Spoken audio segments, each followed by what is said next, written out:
Hey, everybody. Welcome to the Amazing Couples Game Show. We are your hosts, Byron. I am Byron Hodges. And I am Phyllis Hodges. Hello. And this is the second season, and I would say session 13. You're ahead of yourself. 12. Okay. It's 12, you all. Baker's dozen. All right. But not only that, babe, it is a special night tonight. Sure but, we always have special nights, but this is conversation.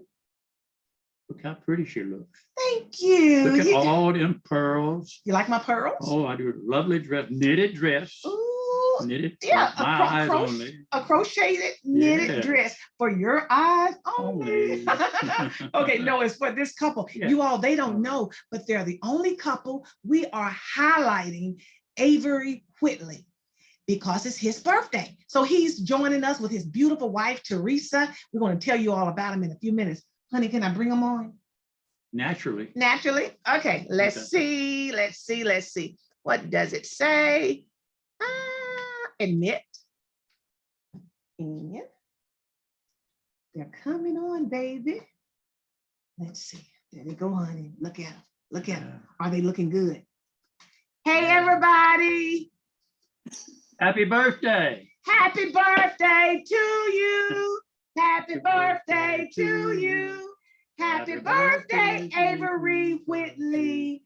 Happy birthday to you and many, many more. Ooh. Hey, guys. Okay. Hey, how y'all doing? All right. We're doing great. April 18th, am I correct? That is correct. Well, guess what? We April babies, we celebrate the whole month. And we have a surprise for you all. Sometimes it's the whole year. Celebrating the whole year? That is true because I do have a whole year to be 64. I love that. But not only that, guess what? Terressa, you didn't know this, but Byron and I, we told the other couple, baby, hold on. We're going to bring you all on next week. We want the Whitleys to be on tonight by themselves. We're getting ready to blow them up. Oh, wow. Surprise.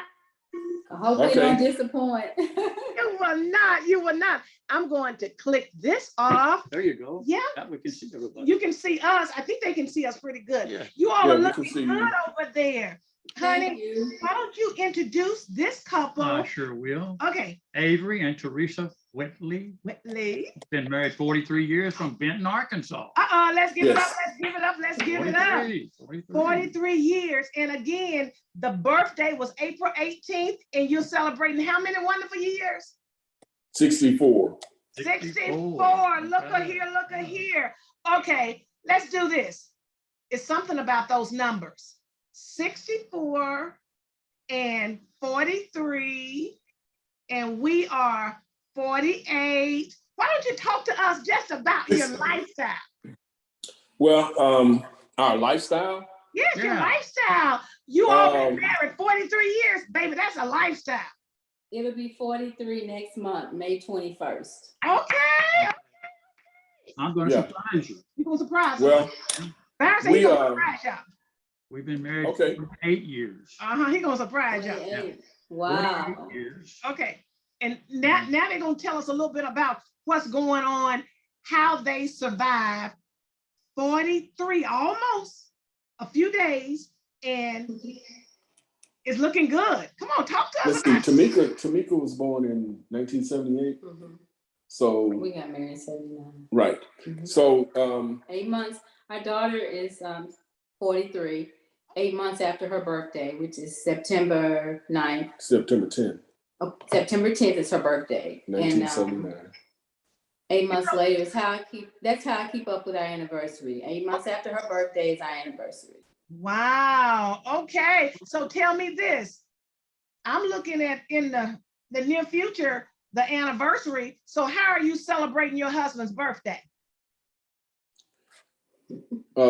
She gave me an early celebration at a restaurant she had not eaten at, but I had visited there because I had a cousin that worked there, and I was employed by AT&T at the time, so I only had lunch over there. But she and my son took me out on Friday night, which was sort of like an early celebration, because I work overnight at Children's, and I took overtime on Saturday night, went to church on Sunday morning, and then my grandchildren took me out on Sunday to BJ's, 3 of my grandchildren. So I had a dinner Friday night, and then I had a brunch, a lunch dinner Sunday. I'm loving A this. busy event. Very busy, honey. Yeah. So how can we bless them? How can we bless them tonight? We got something for you all. We got 3 free lessons at Teaching Chicago, stepping out amazing couples dance program. Oh my goodness. I've been wanting to do a dance. I've been wanting to do a dance. Chicago stepping. Chicago stepping. Chicago stepping. And Thank you. Isn't that something? You all got to go and take a few dance lessons, okay? The young lady, we always, God sent us wonderful sponsors. We told this young lady about you all, and she said, well, you know, I've sponsored some couples before. Why can't I just go ahead and bless them again, this couple? So yes, Pamela Smith is providing these free dance lessons for you all. Wow. Which Pamela Smith? Oh, you got to pick up the phone and you got to find out. It's a whole lot of Pamela Smiths. Right. It's a whole, Okay. I'm thinking the same thing. I've heard that name before. It's funny because when she contacted us about this service, I said, Pamela Smith? She said, well, you know, it's a whole lot of us. And I got tickled. So when she blessed us with this gift certificate, it was not the Pamela Smith that I thought it was. Because that's a distant niece of mine. Ooh, well, it just may be. I don't know. So when you if we see her, we'll know. You'll know the difference. You'll know the difference. Yeah, there across the United States, there could be thousands of Pamela Smiths. I know. And none of them exactly alike. I know, but this one right here, she got some smooth steps, you all, and it's called here. Let me see, when Byron announced the 3 free lessons, it's Arkansas style, Louisiana style, and Texas style stepping. Honey, we need to do that too. We're supposed to do it. We're supposed to do that as well. Now the viewers, they want to know exactly as much as they can about this couple. So viewers, listen up. You heard Byron introduce Avery and Terressa Whitley. You know about the 43 years. You know about him celebrating a birthday and gonna celebrate the rest of this year and probably then some. But you didn't know Avery works at Children's Hospital as an electronics specialist. And you didn't know Terressa works at UAMS as a patient ambassador with hospitality services. Y'all didn't know that we have a powerful couple here joining us tonight, and we are highlighting the birthday guy. And honey, we're just going to talk about what we normally talk about, marriages. Yeah. Okay. That's what we're going to talk about. Now, can you all just share with the viewers, I talked about the lifestyle, and I know you all as Christians, as busy people, can you just kind of talk to us about the beginning, how you all met, proposal? Can y'all go way back? Can you go 43 years back? Look at Teressa's face. Look at Terressa. Come on, Terressa. Well, I used to run the street with her brother, and I didn't know that he was her brother. In fact, I didn't even know, it was just a guy that I ran the street with. Well, apparently one of his sisters had seen me hanging with him, and I was living on my own. I think I was about 17 or 18 at this time. I was living on my own. I had already left my mom's home. And I went to a laundromat to wash my clothes. And in walks this woman with 2 daughters. Terressa was one of them. She was one of the daughters. And I heard one of the girls say, that's Tony's friend. And the mom said, well, I don't know how the conversation started, but the mom said, are you Tony's friend? I said, which Tony? I said, little short black Tony? She said, yeah. I said, yeah, I run the street with him. She said, that's my son, and these are his sisters. I said, oh, okay, it's nice to meet y'all. Now, to be honest, when I first laid eyes on her, she was young, and I said to myself, Wait. She was young. How young? Come on. How young was she? 17. she was 16. She was 16. Okay. Okay, Yeah, we're she gonna tell was y'all 16. So I said to myself, well, that don't look like anybody I'd want to be involved with. So I just turned around and it just kept washing, just waiting on my clothes to wash. And her mom said, and her mom kept keeping conversation. So, I would engage a little bit. And then she said, well, maybe you should come by the house one of these days. I might have a daughter I want to marry off. And, I'm saying, okay, all right. Well, okay. Terressa, is he is he telling the truth so far? You remember that? Yeah. He is. He's telling it. He's telling the truth. Okay. I mean, that's how we met. Yeah, the laundromat. Phyllis, you familiar with North Little Rock? It used to be right off the Curtis Sykes exit, just before you get to Main Street. I mean, just before you get to 15th Street, that would be 16th Street. Yeah. It was on the corner of 16th and Cypress. There used to be a laundromat there. Yep. And was it a laundromat and a dry a pet grooming place? Over that bridge at the top of the bridge? just off the exit. Just off the exit. And in fact, the exit was extended further than 16th Street, so it was just a little bit back from the exit. From the exit. Well, honey, you know directions better than me. I know where it is. Okay. It's a long time ago. That was a long time ago. I don't know what that building is now. So you still there. met her there. Yeah, the building is still there. Well, it was a veterinarian clinic next door to the laundromat. Yeah. Okay. A veterinarian clinic. Okay. The veterinarian clinic faced the freeway, and the laundromat faced the electrical place in front of it. Okay. That's on the corner of 15th Street. All right. Curtis Sykes Drive. Okay, honey bun, I know where it is. Yeah. Okay. Well. So you all met there. Right. Okay. And we didn't meet there. He just met my mother, and she met your mom. Us. Yeah. Well, we were there doing our laundry, and my mom started. She was impressed about a young man doing laundry. Instead of seeing a lady do it, he was doing his own laundry. And she said, "Well, are you married?" And he said, "No, I'm not married." She said, "Oh, okay. Well, it's good to see a young man doing his own laundry." And it just went from there. And she invited him over to meet to our house, and he came. Oh my goodness, I want y'all to pause for 1 second. When you talk about your mother, honey bun can kind of tell you how we got connected, because my mom had to okay everything. I was 16, so I was tickled when I asked you about your age. I was 16, and not only that, now we bring it all the way back up to 2022. My husband, this is the laundryman. I don't have to do any clothes, none, y'all. Baby, tell him, baby. Yeah, I do it all. He do all the laundry. Y'all, unfortunate, I used to do laundry, but I was working so hard as an entrepreneur. Yeah. I think he felt sorry for me, or maybe not necessarily. He just loved me, so he wanted to help. And I fell in love with him doing that. So I haven't tipped back in the laundry room. He's taking care of all of that. Yeah, that's my specialty. Okay. I met my wife.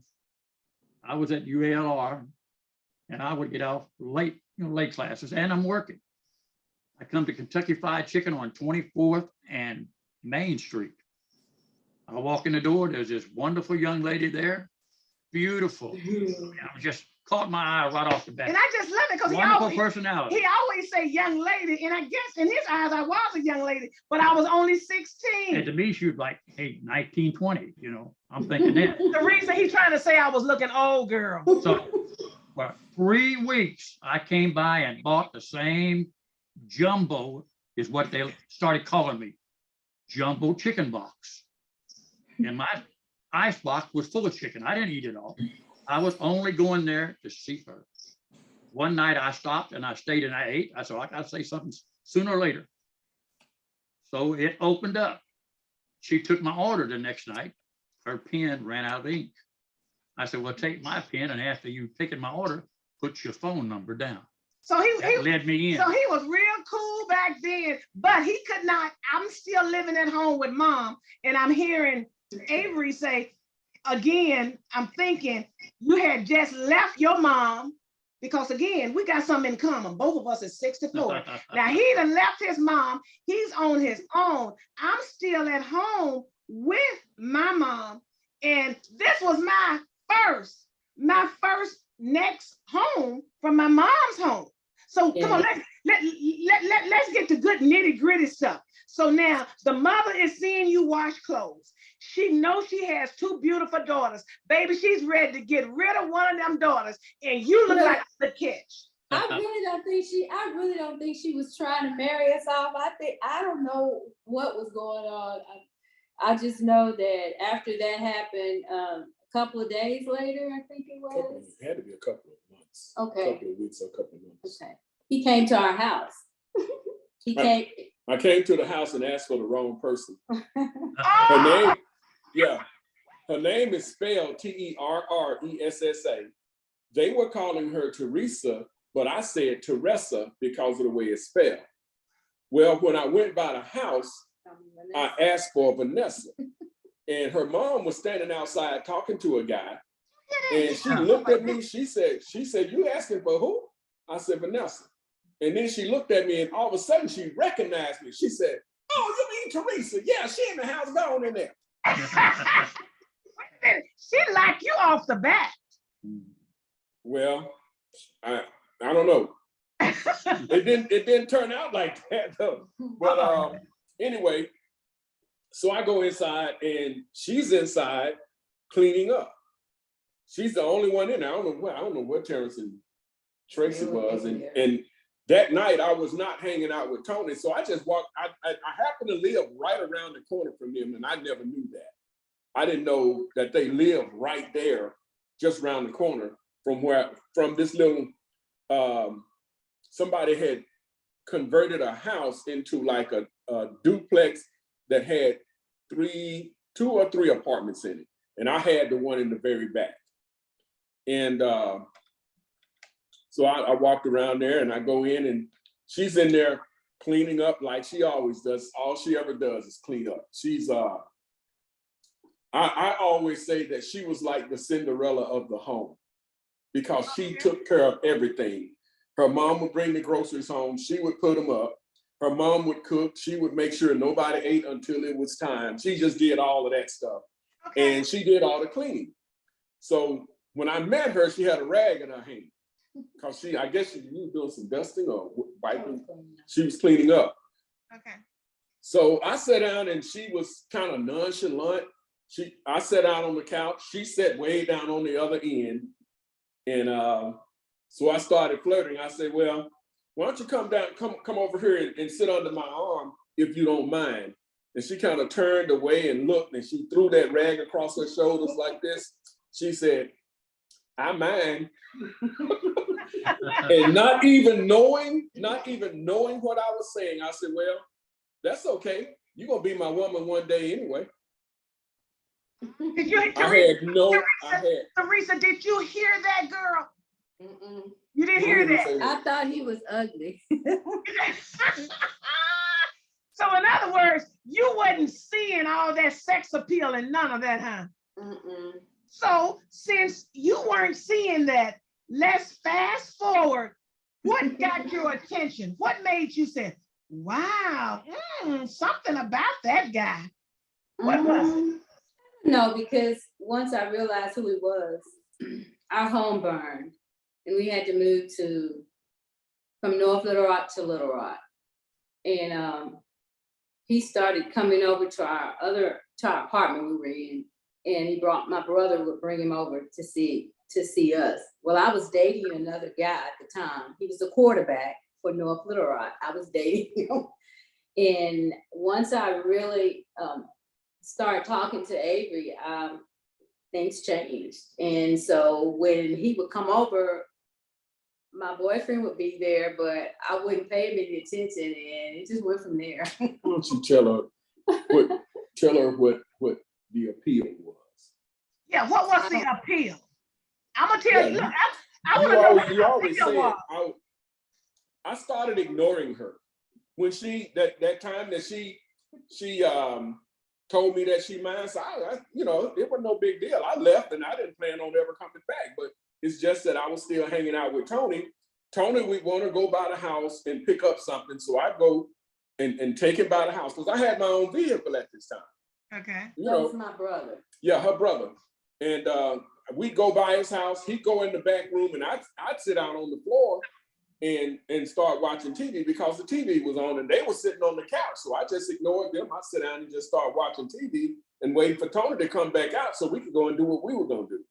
Right. Well, she would come down off the couch because I would ignore her, and she would start pulling on my ears and touching on my shoulder and trying to get my attention. And I'm saying, why don't you go back up there and your boyfriend, you know, get back up there with your boyfriend? Because I really, me and Tony were probably getting ready to go run a social, you know how they used to have socials in the rec centers and stuff like that.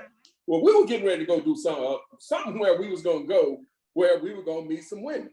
Okay. But So, wait a minute, hold on. So she was flirting with you, but she had a boyfriend already in the house? Right. I'm glad you're saying that because our viewers that's watching this show, they have all kind of questions. I got one of them. You say, what? Byron said he got a question. What's the question, babe? I would have shown the other guy the door. Wait a minute. Wouldn't been no competing. Wait a minute. You would have showed the guy the door. Yeah, meaning, even though it's their house, the other, Yeah. I would say, hey, look, one of us is leaving here. Okay, Avery, you didn't do that. No, I was planning on leaving. Well, and you know, we left that night, and but every time I came by, that was the issue. He was there, and she would get down on the floor and start messing with me. Am I right? I did. So That so was one my day- nerves, girl. So one day I went over there without Tony, Okay. and her grandmother was there with, her mother had gone to Memphis. I think so. Her mother was out of town, and her grandma was there, and I just went to visit her. Okay. Well, some things happened, and she conceived. Cut it off. Grown folks, y'all hear this. Some things happened and she conceived. Okay, and the rest, look, and the rest is history. It's history. They've been married for 43 years. Let's give it up. Let me ask this question now. Let me ask this question. Byron and I know you all as Christians, but we know for a fact, most couples, not all, but some, don't necessarily start out as Christians. We When weren't. Honey Bun and I started out, let me click this off. We got people still wanting to know what's going on with y'all. Okay, when Honey Bun and I started out, Honey Bun wasn't a Christian, and I was a Christian when it was convenient. So yeah, you know, and I was straddling the fence. So I want you all to let the viewers know, you all are Holy Ghost filled now, but Oh, we are now. but back in the day, No. Well, I already had a calling on my life that I did not understand. But because before I left my mom's house, let me start out like this. A lot of people had childhood heroes like Superman, Batman, Mighty Mouse, Right. one Underdog, and all these, you know, heroes. We putting capes, towels around our necks so we could fly like Superman and all that. That was neither one of those guys. I mean, I watched Batman, I watched Superman, but my childhood hero was King Solomon. Okay. I don't know where I got the notion that King Solomon had made God happy because he was the wisest man in the Bible. And I wanted to be like that. I don't know why. I don't know where I got the notion, but I wanted to be like that. So I was reading the Bible one day in my mom's house. And as I was reading, the words that I was reading in silence were spoken to me vocally, and I thought it came from behind me. And I was sitting with my back against the wall. So I turned and looked, and I said, what is that? And as I started reading again, I heard the voice again. It said, till I come, give attendance to reading, to exhortation, and to doctrine. To fast forward, it wasn't until 1979 that I joined the military and I went to Georgia. I went to my permanent change of station in Georgia, and a minister there explained to me that God had put a calling on my life at that time. And how old were you at that time? 21. And you when I went to the military, no, I was 20. I was 20. I had just turned, by the time I got to Georgia, I was 21. Okay, so you were between 20 and 21 when you heard the voice of God. No, it was actually before I met her when I heard the voice. I just didn't understand what was going on until I explained it to a person like 3 years later. It was like 18. I was like 18 when I first heard that voice. Okay, I love that. And the reason I wanted to find out a little bit more in terms of your age, honey, you talked to me a lot about when you first heard the voice of God. I sure did. And that was recent. Yes, I've heard that quite often. And the first time I heard it, I had to look around the room. Yeah. So I laid back down again and I heard the voice say the same words to me. And I said, well, there's no one here but me, but no one would believe if I even said what I'm hearing. Mm-hmm. I continued to go on, but I felt different. Mm-hmm. And it made me start thinking about the reality of me reading the Bible. There's something here. So I kept reading the Bible more and picked it up. One time you could ask me about Jesus Christ, I'd walk away. Mm-hmm. I said, I don't have time for this. I've got to work 12, 14 hours a day. We'll talk about it Sunday. Then it got to be, I talk about it every day, every hour, every second, every minute, because it filled my life up. And I love, as couples, we're talking about Christ. We are married couples, and so many couples have challenges because they do not have God as the head of their life and of their marriage. So this is what I want to know. Okay, you knew God at the time, or you had heard the voice of the Lord. How soon could you honestly say, I thought about this, and we had already put God first in our marriage? Or did you find God and put God in your marriage during maybe some bad times? Or when did you actually start appreciating God and making sure he was the head of your marriage? Well, at my church was King Solomon Baptist Church. Ironically, I was crazy about this King Solomon, and right around the corner from my house was King Solomon Baptist Church. I had already given my life to Christ, had been baptized, but I was just living life, and I wasn't really as dedicated or anything like that until I got to Georgia. Okay. And before I got to Georgia, I was on the freeway. Actually, I came home from my basic training, and this was 1979. We got married, and I was in between my basic training and my permanent change of station, or my tech school and my permanent change of station. I was in the military. I left to go in. I told her I was going to marry her, so we got married, and I left to go and secure some living quarters for us. So I was going for quite some time, and while I was there, when I got on the freeway, at what is now Curtis Sykes. Okay. And I rounded the corner where the big churches are long before the big churches were even there. Right. When I got around there, I heard the voice of God again say, now you really gonna meet the Lord down here. And I looked again, I said, what is that? Well, when I got there, I got into this church. I got led to this church by a woman that I met. She took me to this church. She introduced me to her grandfather, who was a deacon there. And man, the atmosphere in that church was just buzzing. I mean, you could feel. Were you by yourself? And during all of that, how soon did you go to Terressa and tell her, I'm hearing God, I'm hearing this voice? How soon was that? Oh, well, she didn't actually get there until September.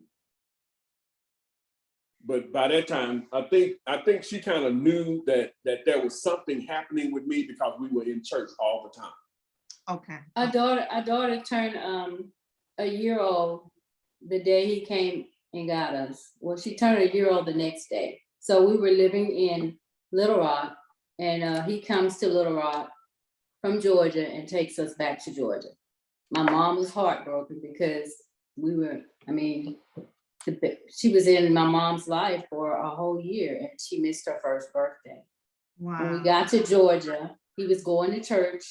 I had been going to church all my life, but I didn't really have that connection with God. I didn't know who God was. I knew there was a God. I knew I believed in heaven, but I didn't have that spiritual relationship yet. Mhm. So when we got to Georgia, we started going to church with him. And as I was going, I got saved and baptized, and my relationship changed. It started growing. And then we started raising our children in church. We didn't send them, we took them. And how many children do you all have? We have 3 adult children. Okay, with all that being said, Terressa, I want you to look out at the camera. These viewers are looking at you all. They're excited because we are highlighting this couple. How can you, in a few words, explain and encourage women? We need not just to say I'm a Christian, but we need that relationship with Christ, not just for ourselves, but for our loved ones, our honey buns, so that life, that marriage can flow. How can you encourage the viewers, them ladies especially? Well, first of all, you got to have that type of relationship with each other. You got to have, we made up in our minds that no matter what goes on in our marriage, we're not going anywhere. Well, in order to keep that, we knew that we had to ask God for help. Mm-hmm. And when we did that, we started partnering together. And partnership is so important in a marriage. A marriage is not just you do this and I'll do this a little bit. It's 100%. It's not 50-50. It's 100. And so being so young, because when I left, before he married me, I had my daughter at 17 and we got married at 18. So I'm leaving my mom to go from my mother to his house. So now I'm having to have trust with God. And that's when I just fell in love with God. And I just knew that if I kept God first, if we kept God first, we can make it. But every day is a growth process. Mm-hmm. You can't just do it overnight and you can't just expect everything to be perfect. You got to give each other an opportunity to make mistakes and then accept the mistakes and try to move on with it. I made a mistake today. So I came home today. We have a garage, a 2-car garage. And I came home today and a car was behind me. It was going so fast. And so I stopped and I let the car go around me. But I had already let the garage up. I didn't know he was backing into the garage. And he just got a new SUV. Oh my gosh. And the garage was going down on the back of his vehicle. I never knew I had did that until I pulled into the garage and he had already backed in. And I saw the garage go down, but I never knew it hit the vehicle. And when I found out what I had done, I said, well, how is the garage? And he said, well, why don't you ask me how is my vehicle? And I looked. You said that. Yeah. I said, how is the garage? Because I thought he had hurt the garage. Well, the garage hurt the vehicle. Okay. I said that because the enemy, which is the devil, he can always bring little things. I knew he was going to be on this call tonight, but I think he wanted to make us have a problem. But problems do happen. Oh they my do God. happen. Pause right there. Pause, because you just said something. Honey, as long as we've been having the Amazing Couple show, tell the viewers how often the enemy will try to come in before we push that button and bring on the couples. Some kind of obstacle's got to happen. We may even have an argument. Oh, I mean, then we have to smooth that out and try to get our faith right. Got to be Mr. Right and all this stuff. Yeah. or somebody's going to call on the phone and say, look, I cannot be on the show. Mhm. So you got to shuffle. Yeah, yeah. But I asked him that, you want me to call and cancel? He said, no, for what? And I'm thinking, well, we're not going to be in a good mood. But God had told me to calm my nerves. He said, it's a vehicle. It's not your life. You can fix it. Yeah. Move on. Well, before all that happened, this morning before she left, I was telling her through all these years how much, we were talking about how I just turned 64. I was telling her I just turned 64, but when I was young, people used to tell me what their ages were, and I would look at those numbers, but I never considered myself being that. I mean, right. if I'm 15, 16, 18, 19, I slept on a bunk bed on the top bunk at my mother's house. I could jump down and hit the floor and just keep running and nothing ever happened. Mhm. Now, sometimes it's a struggle just to get out of bed. So, and I was letting her know that she's been with me for 43 years. And the more we're together, the more I appreciate her, because sometimes she'll look at me and she tries to read my emotion by my expression. And I said, many times you read too much into that. And so I was letting her know that I don't have time. I'm considering my life now. I don't have time to be mad with her. Well, she wasn't the only one that heard that this morning. We were the only two in the house, but she wasn't the only one that heard that this morning. So this little incident that happened, I knew what it was. I knew what it was immediately. I said, the devil is alive. Mhm. She got more upset than I did. I got upset at myself because You made a mistake. It's his new baby, and I I want to give you a little bit more history about me. My wife finds out things about me late in life. I never really mentioned a lot of things because my family didn't raise me. So around about 7 or 8 years old, I would have dreams all the time. I still have a dream from the Lord now every night, because he said he would send you men of dreams. Mhm. I happen to be one of those people, and I didn't realize it even really late into my life. At 8 years old, I was a novelty piece. I could recite things in the Bible and I hadn't even read it, and I didn't even know what it was all about. And they would ask me at church on Sundays and Wednesdays what I dreamed, and I would tell them. And the next Sunday I would tell them, and the crowd got a little bit bigger. I'd go to Paducah, Kentucky. I'd go to Nashville. I'd go to various places, St. Louis, Missouri, but I'd always wind up in church, and I was growing in this environment.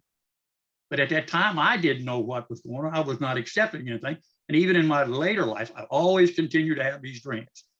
I would write them down, but now I memorize them. When I have it, I live it. Like I walk across the Bible with Jesus Christ, and I step into another world. And I wake up, it's like I'm living two different worlds. And I didn't know anything about this period. And I'm just now seeing this and just now sensing it. But all women, or most of them anyway, they want a praying man. They want a man that has a relationship with Christ. They want to be able to have true conversation about the Bible with their husband. So when I found out all of this about my husband, it was like, ooh, a little girl in a candy store. I got all of this, y'all, all of this. So I started reciting some of the dreams I had. And it led into us reading the Bible at night before we go to bed, reading it in the morning before we do anything else, and then discussing it daily. And we bonded closer because we really never had Jesus Christ that close to our later years in life. Mm-hmm. And we found out without that, we were just living a life. Mm-hmm. But now we're complete. And how God loved us enough from 16 and 22 and now 64 and now 69. You put all them numbers together, and God loving us enough through our no nonsense and saying, I'm raising you up for a time as this.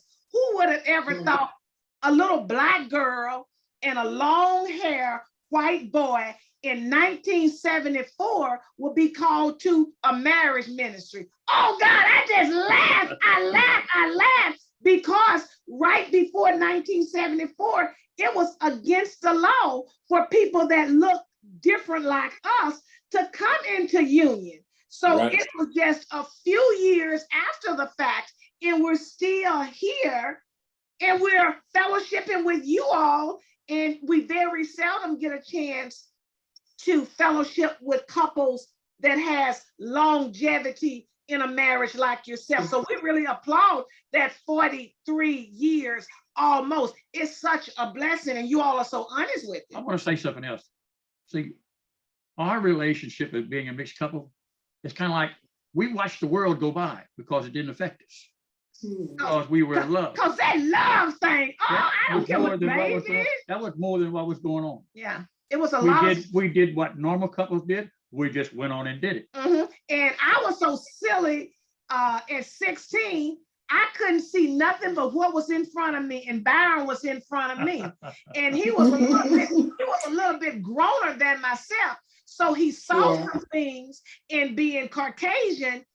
He saw, but he didn't want to hurt my feelings, so he didn't share a whole lot. And I'm just lollygagging. It wasn't nothing I saw. So God kept me, and he kept my husband, and I'm grateful.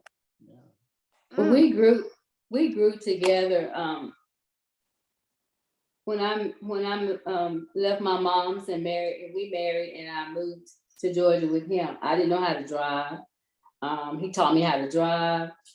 I could cook, I could clean, I could take care of my family, but fried chicken, it was so pretty, but it was never done inside.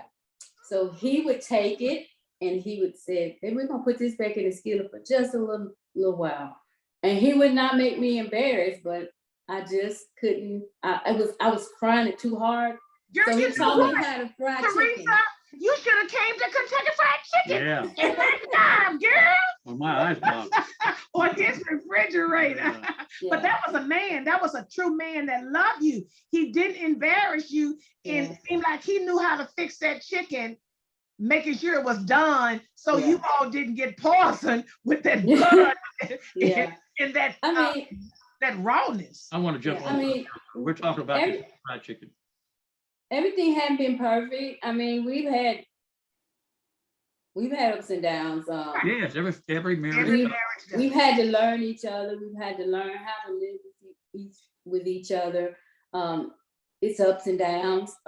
We still are learning each other, after 42 and a half, well, let's just say 43 years, we're still learning each other, because we're changing every day. Yes. I'll be 62 in December of this year. And I just thought about it about 2 weeks ago, like, Lord have mercy. This is the first time I've ever got like a little depressed. Like, Lord. But God says, you got a lot of life left. Wait. Terressa, I'm hearing something. You said you got depressed or almost got depressed because you knew you were getting ready to have a birthday? No, because I was aging more and more. I'm 60. I'm like, how much longer will I live? A blessing to age, a blessing to be here. Right. I don't want to age either, but I have to adapt daily because I want to have, I'm going to relate to you. I want to be able to jump over that fence instead of walking around having to go to the gate. Yeah. Right. I realized that my body was changing, my mind was changing, but God blessed me to be here to have that next morning with my person I love. Correct. And I want to hold on to that. And we change together. Together, that grow together. We go to sleep at night. I don't just lay my head up to go sleep. I put it in, I touch her. I'm holding her. That's what I look forward to. She's going through it with me together. And for the viewers that's watching you all here and watching us, one thing I can tell the viewers, again, like you said, it's not all pretty all the time or not all perfect all the time, but if you love somebody, you got to work through that. And a lot of times, well, especially me, I used to say, oh, and the devil did this and the devil did that. It was my flesh. I had an attitude and I had a mouth, but I got to thinking, you're going to agree with me, huh? Hey, you're right. You're right. And God started working with me. And again, it's not easy, but it is so worth it. Think about the other night. I wanted to laugh and have some fun, and you looking at me like, what are we doing with these pillows? The pillows are talking. We just want to laugh and have some fun. He couldn't relate to it, but he saw my facial expressions, and he just basically said, well, let's do this. Yeah. I said, well, it can't hurt. Let me try it. Yeah. So I did it. Well, we try to, I call him my spoiler. He Okay. spoils me. And then he says, you spoil rotten. I said, you did it. So don't change. But I try to do the same for him. It's just that I do mine different than he does me. Okay. I want a new SUV. I'm gonna get a new SUV. I wanted a new home. He just bought me a new home 2 years ago. Brand new home. Things I do for him are totally different. I want to make sure when he comes home, his home is clean. That we have food to eat, that it's pleasant here, because a lot of times we bring our jobs home. Yes. And I try to learn not to do that, so that this will be like his castle. Yeah. So we have to learn to spoil each other. Our grandkids are watching. They watch us, they're watching us. Other people are watching. Yeah. I mean, but the viewers are watching y'all tonight, baby. One of the Are most we live? Yeah. Oh my God. listen to me. One of the most important things is you're blessed with what you have. Think about the things, all the pluses you have, and then look around at all the people that don't have that. Yeah. We've come together this long and we're still together. Look at all the people that cannot make 1 year.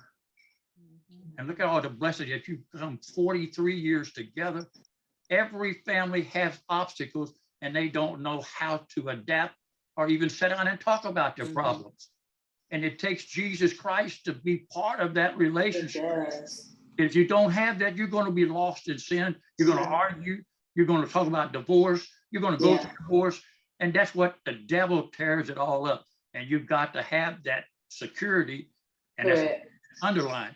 Jesus Christ is your security. Let me ask Avery this. Avery, looking at your beautiful wife, Terressa, going all the way back when she was a little girl. He still call me that. Oh, see, you girl, okay. So looking at this woman of yours, your wife, can you honestly say, Phil and Byron, I sit back and I thought one of these days we're going to be senior citizens together. Did that ever cross your mind? Not until the other day when I turned 64. It's like I was saying, I sat on the bed and I just started thinking, man, I heard, in fact, I put it on Facebook when people like to go on and say happy birthday and all this, and I write back and I say, hey, I'm overwhelmed with all the love and the recognition. I really thank you.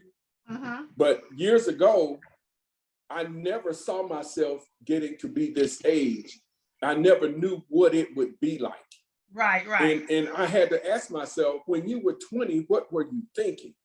When you were 25, when you were 30, I just never looked this far into the future to see that I would be a 64-year-old person. No one does. So, yeah, I mean, it's intriguing. And now I know how to look into the future because, I was just telling her, I could be, I don't know how long I'm going to have you. I don't know how long you're going to have me. I said, I ain't got time for all this being angry and stuff, I appreciate it. Like I said, just this morning, before she went to work, I was letting her know how much more I appreciate her every day. Yes. Because now I'm really looking at this thing and I said, you stuck with me all these years. And thank you for telling me. You stuck with me all these years. Yes. There's something I want to say as far as Byron is concerned about, you said that, God gave you those visions and you would recite them. Well, she'll tell you, as far as the Bible was concerned, I was a straight up bookworm. I mean, I wanted that wisdom. And I kept asking God, and I heard God say, well, read what Solomon wrote. So I lived in Proverbs and Ecclesiastes. And like I said, I got saved young, and my church gave me this Bible that had this column down the middle of it and these little bitty numbers and symbols and stuff. Well, I learned that it was a reference Bible, and I started running those references. That's how I wound up over in Timothy, where God put that calling in. And but I read and I read and I read, and I couldn't stop reading it. And it was like God was branding that word on my heart, and I could recite scripture. Right at that church I was at, I would play the role of Jesus every year at Easter for their crucifixion drama. Wow. And I knew every word that Jesus said in all those gospels. And I would include that at certain points in that drama. It's because that word was burnt on my heart. It was like he branded me with that. Yes, just like you, Byron, I could remember scripture. I could recite scripture, and it was to put together a sermon, man, that stuff would flow like living water. And I just couldn't get enough of it. That's amazing. Avery, the guys that's watching, the single guys that's watching, the seasoned men that's watching, been married, and even the married men that's having challenges right now, what can you share with those couples to encourage them? It will get better. It's not bad all the time. Things that they need to do so they can expect, oh baby, this is going to get better. It's not always bad. How can you encourage some couples? I'm glad you asked. Because a part of my ministry is just like he said, give attendance to reading. He said study, give attendance to exhortation, to exhort, and then give attendance to doctrine, which is to teach. What God has shown me is this: everybody that graces the planet today has a gift in them. Everybody has a gift. There are many scriptures that talks about those gifts. One scripture says a man's gift will make room for him and bring him before great men. Yes. Paul told Timothy, you have to stir up the gift. Then he told him in another place, do not neglect the gift that is within you. If we would learn to look at each other as gifts and not as people of a different race or male or female, that gift is sent to this world for you, and you are sent to this world for them. Many times people fail in marriages because of fear. At some point, there are two things in your life that will simplify your life. It's either faith or it's fear. And where are you? Faith or fear, where are you? If you're walking in fear, that out of the root of fear grows hatred, grows malice, all these different things. That's why we have so many problems in the world today, because most people are living in fear and not in faith. That's why marriages fail, because most people are living in fear and not in faith. If you look all the way back to the garden, when Adam and Eve sinned, when God came looking for them, what was the first thing that Adam said? I went and hid myself because I was afraid. Yes. So if we would learn, first of all, to identify who the person is looking at us in the mirror, when you look beyond the face and the name that's attached to that face, who's the real person there? And if you can identify that person and learn to walk in the purpose and mission that person was sent here for, then you can definitely identify with this person that you're married to. Because first, in order to identify this person, you got to know who you are. Yes, that's so real.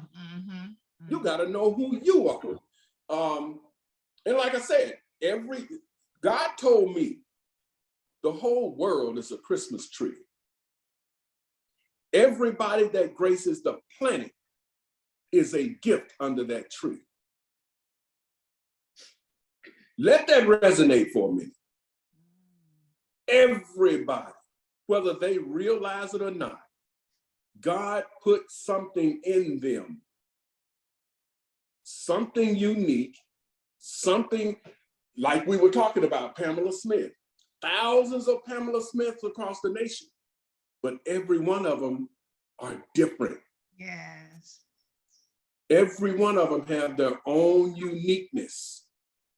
So if we would start looking at people like gifts, and everybody's gift is meant for servitude, if we look at each other as gifts and serve out of our gifts, if everybody is serving, guess what happens? Everybody would be served. Again, let that resonate. Everybody has a gift, and that gift is meant for this word. When you meet somebody new, it might as well be Christmas, because you're a gift to them and they're a gift to you. And what do we do on Christmas? We share gifts. How do you unwrap the gift in a person? Say hello and wait for their response. Now they've shared a little bit of their gift and you've shared a little bit of yours. All we got to do is sit down and have a conversation, just like a white man and a black woman did 48 years ago. Yes. Y'all sat down and had a conversation. And you've been sharing gifts with each other ever since then. Yes. Because you have a gift in you and he has a gift in him. And with all the background noise and the distractions and all that baggage, y'all found a way to collaborate with those gifts and serve each other. That's what we've done. We found out how to identify our strengths and our weaknesses and focus on our strengths. Divorce never came up in any conversation, no matter how bad it got. We didn't let it come out of our mouths. Wow. No matter how bad things got, we never considered divorce. It was something about this woman that I could not let go of. In fact, when I was in the military, I was looking at all these other girls. I knew I had a baby at home, and she sent me a picture. And from that picture, she spoke to me. She said, Avery, I'm right here. I'm looking at this picture and I'm saying, and then I took that picture and wrote on the bottom of it, to Avery from God. That's sweet. That's That's wonderful. sweet. Yeah. That's Wonderful. sweet. Touching. I like that writing, and not only just looking at what's in front of him, but looking beyond that. That's how that marriage is. You never know surviving. how you're going to get a message from God sometimes. Right. Come from the strangest place, but that message stops you from doing something. Correct. And it makes the marriage stronger. And Miss Phyllis, encouragement to those that are listening, because we had a hardship of about 2 years ago before we moved into this home. We had a hardship. Okay. I've always looked at him to be the head, the provider. No matter if I had a little job, he was the head. He was the provider. He made the decisions for the family. Right. I trusted him because he trusted God. But we had a hardship. He said he decided he wanted to go into business, and we were going to leave our jobs, and we did. Our jobs. We went into a financial service business, but we couldn't bring that income back. But we lost everything. We lost everything. We lost our car, our home, and all the time, all I could hear was, God, trust me, just trust me, just trust me. We had to move in with our son, our youngest son. I didn't realize we lived with him for 5 years. He said 5, but it was around 4, between 4 and 5. He took his parents in. I continued to trust him. And then at some point in time, I think pride stepped in and he stopped listening to either me or God. And he started just going into the left field. Because I'm like, okay, you way out there. I can't get that far with you. You got to come back to me. And so at that time, I talked to God and I told God, I said, Lord, I'm losing it and I need help. And he said, sometimes you have to do the things you don't want to do to get what you need. He said, there's more than one way to get income. You might have to go back to work.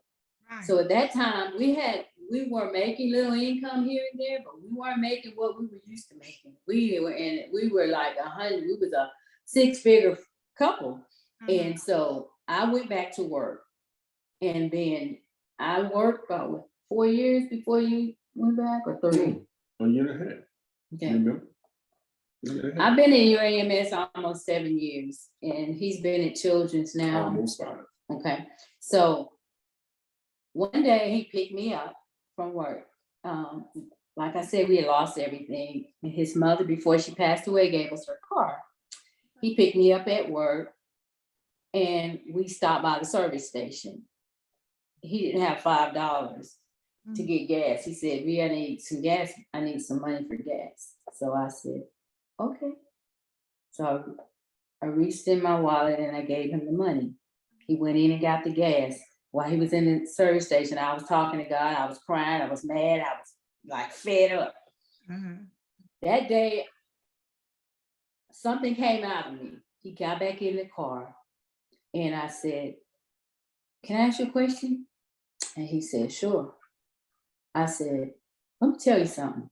I said, "I've always trusted you. I've always followed you. I've always believed that you were the head and you were following God. So I'm gonna follow you. Me and the family's gonna follow you." I said, "But you don't have $5. You don't have $10 to put in the gas tank. I'm going into the new year bigger and better than I've ever gone before. And if you are going with me," I said a bad word. I said, "You gotta get a job."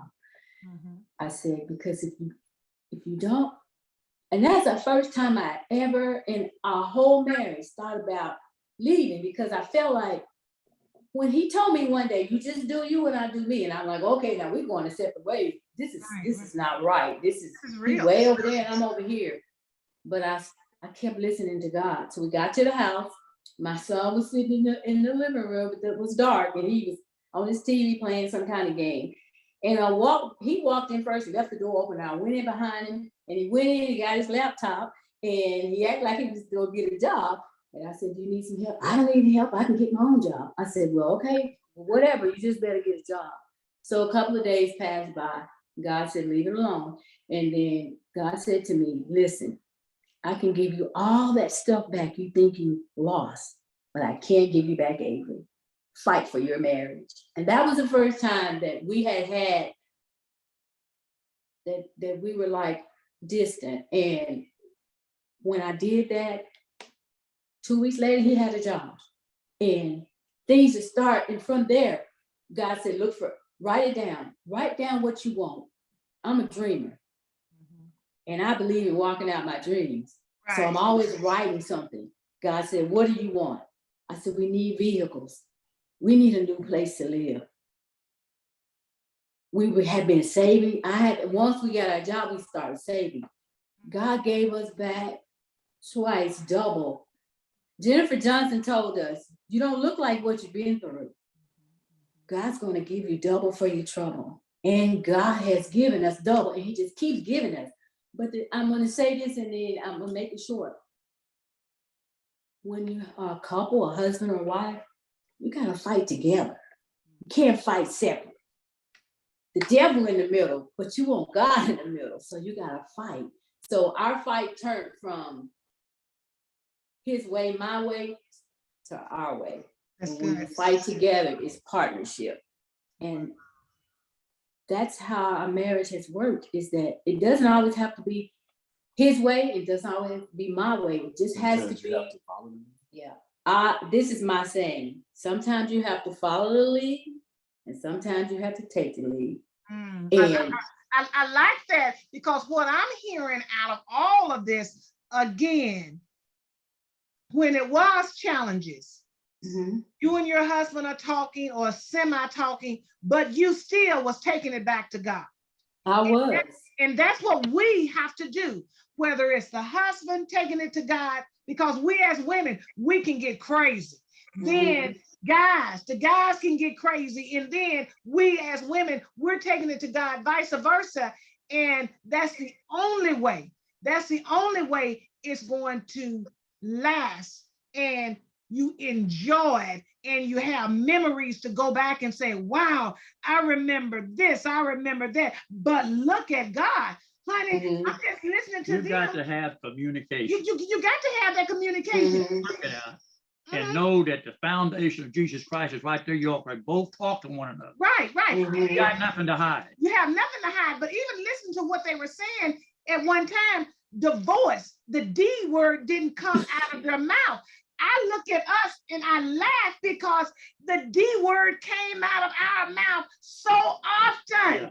But when God put it together, you can say it, you can play in the sand with it. He wasn't having that because he knew what he was calling us to and for.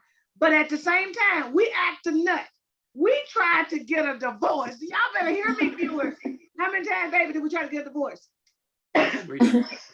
No, quit that. He come talking about 3 times. It was 6 times, y'all. We done went to the divorce court.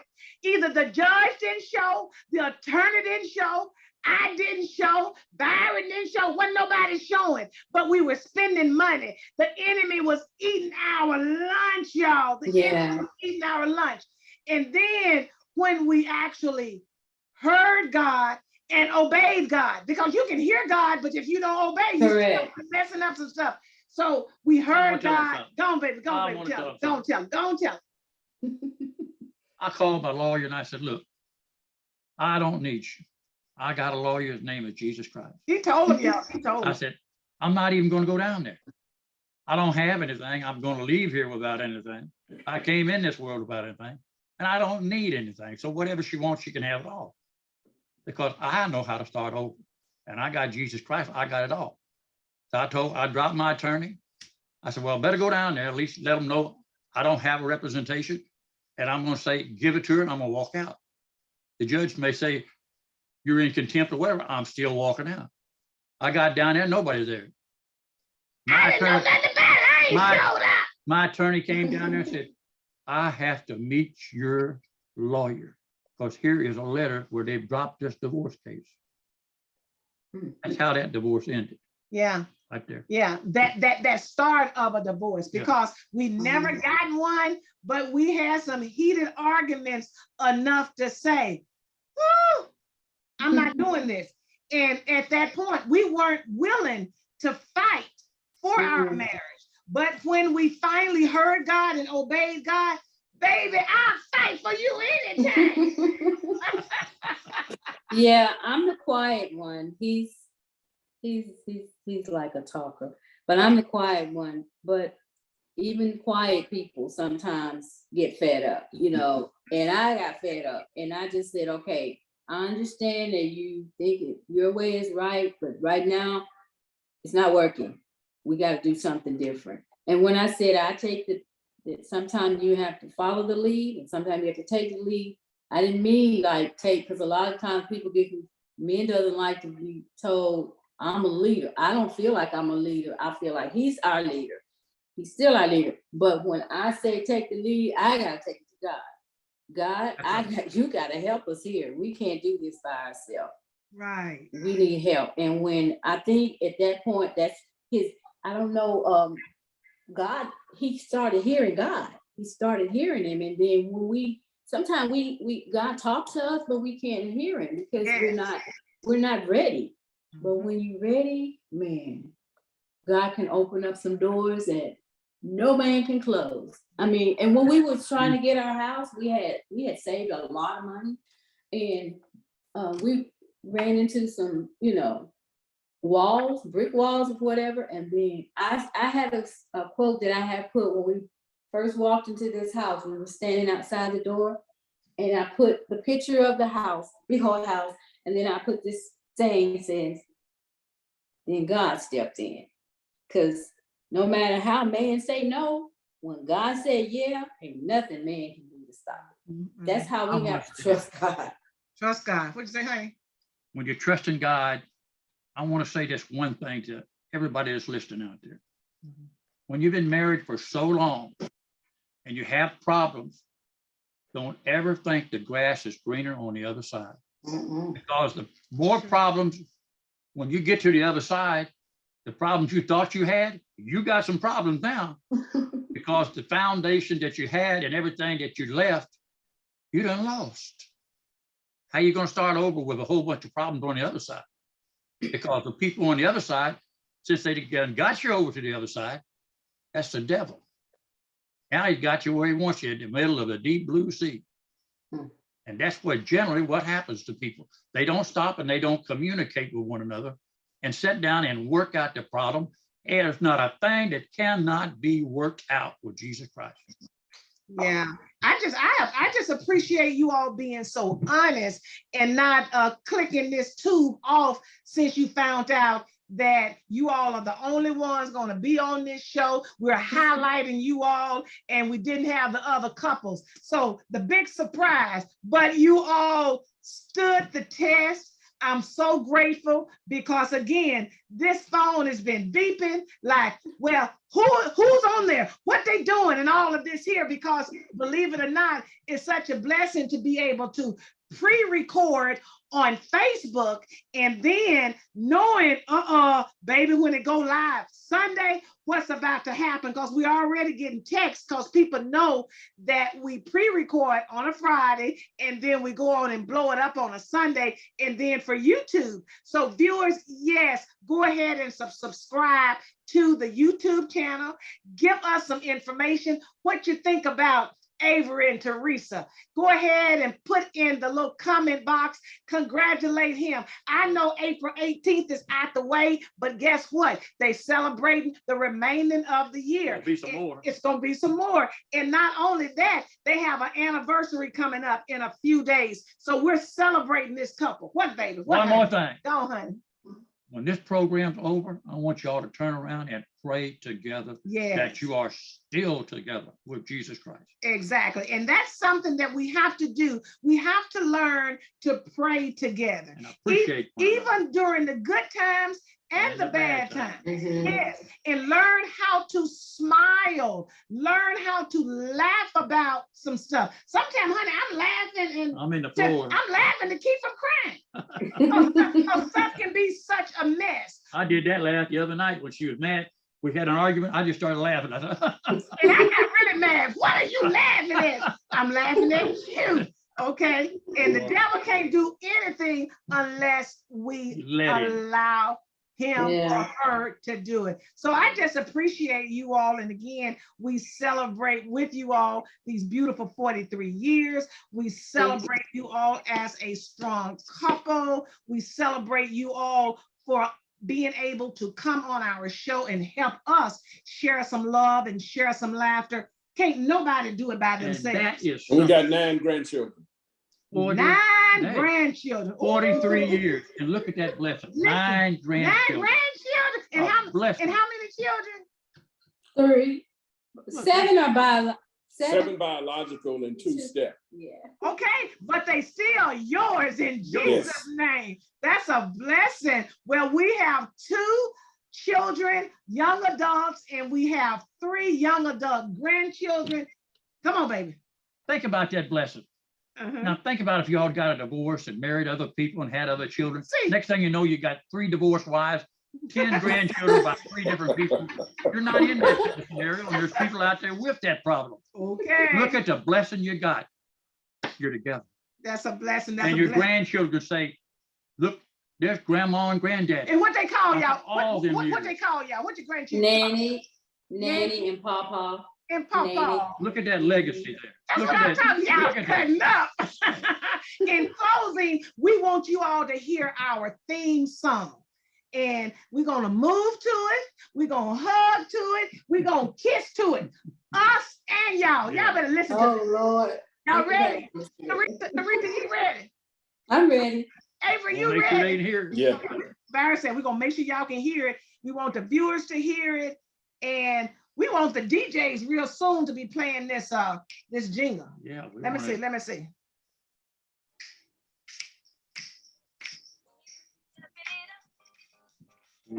Stepping it up. Laughing, loving, amazing couple. We're stepping it up. Woo. Amazing. How amazing, just amazing. Laughing, laughing, amazing couples. We're stepping it up. Ah! That's what I'm talking about. And the whole key is we are going to shock the world because we're going to show the world, look at all these beautiful married, happy couples, because we're not going out like that anymore, always talking about, ooh, we, poor me, and getting divorces. No, no. So I continue to speak a blessing over you all. Keep on hearing God. Keep on obeying God. Keep on looking and feeling as young as y'all look and do what you got to do. So we're going to close it out, y'all. We're going to close it out. Pretend y'all on the game show that y'all just won something. Can a sister, can y'all just give us a kiss? Can you get a few of us a kiss? Here we go, here we go. Oh, that's what I'm talking about. Love y'all. Talk to you soon. Love you too. Thank you for having us. Thank you all for accepting. Because look, somebody getting ready to go dancing. I like dancing. Okay. See y'all later. Bye. Bye-bye.